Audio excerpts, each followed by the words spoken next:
Sometimes, the past deserves to remain in the past, but once in a while, the automotive industry reaches into its history to resurrect something worthwhile, whose demise was regrettable, and whose return is welcome. The return of coach building is one example of an industry trend where glad is making a comeback. Coach building was popular decades ago among the extremely wealthy, for whom the ordinary offerings of the automotive industry weren't anywhere near exclusive enough, so they had special bodywork fitted to regular cars to make them their own. Contemporary coach-built motors follow the same formula: an existing car fitted with new bodywork, and often customized mechanicals, for the most discerning and obscenely wealthy clients. Results have varied, but variety, as the saying goes, is the spice of life. Here we've chosen our 10 favorite examples. During the coach-building industry's heyday, many of the custom sports cars commissioned were based on Ferrari or Corvette underpinnings, and in its resurrection, the same is carried through. For decades, Ferrari had a policy not to officially sanction any cars made outside Maranello, but recently reversed itself, allowing several of the examples you see below to carry the prancing horse badge. In this video, we are going to show you top 10 amazing coach-built cars in the world. Before we start the video, please like and subscribe to our channel for future updates. Let's start the video. Number 10. Fruo.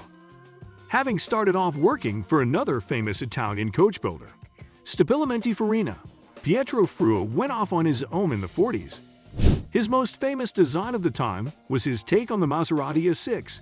It garnered so much attention that Gia bought him out and employed him.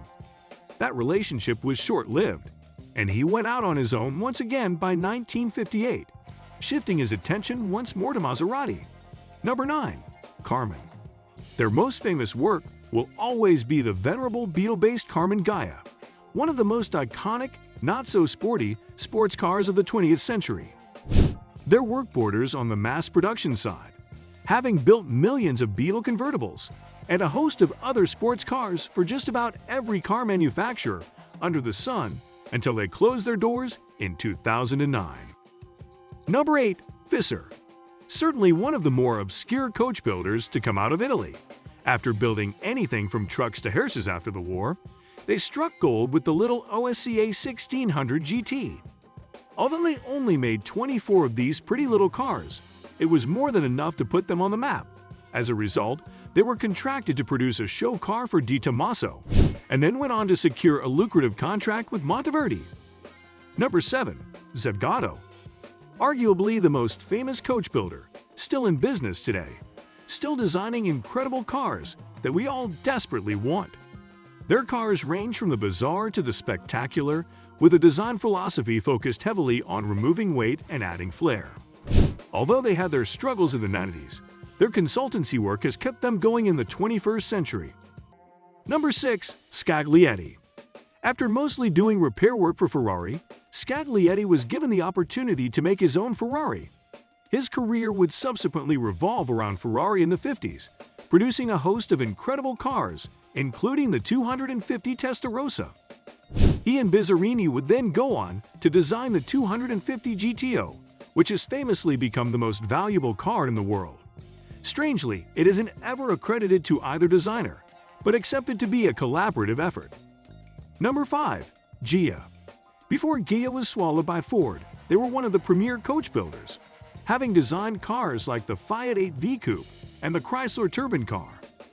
While they were part of Ford, they helped design the original Fiesta and the RS200, but by the 2000s they had been reduced to a trim level until they were gone for good by 2010.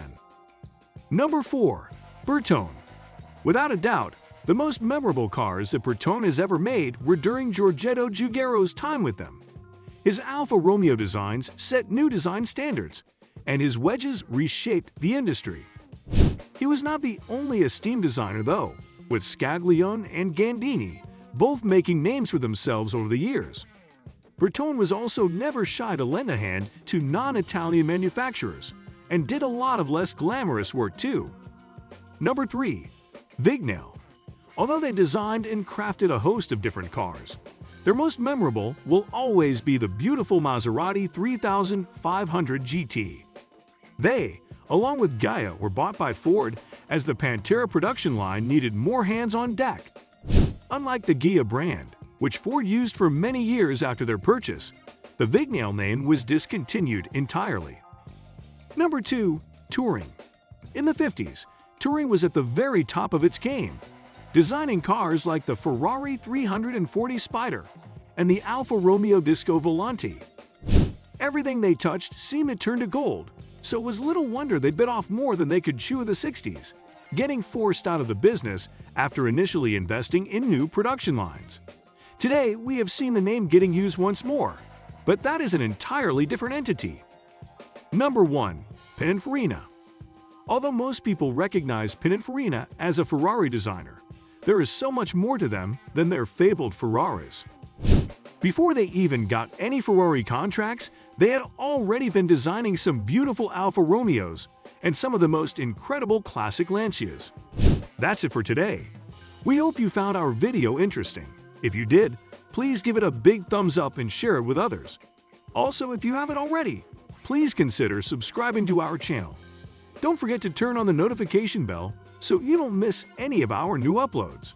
In the end, thanks for watching, and see you next time.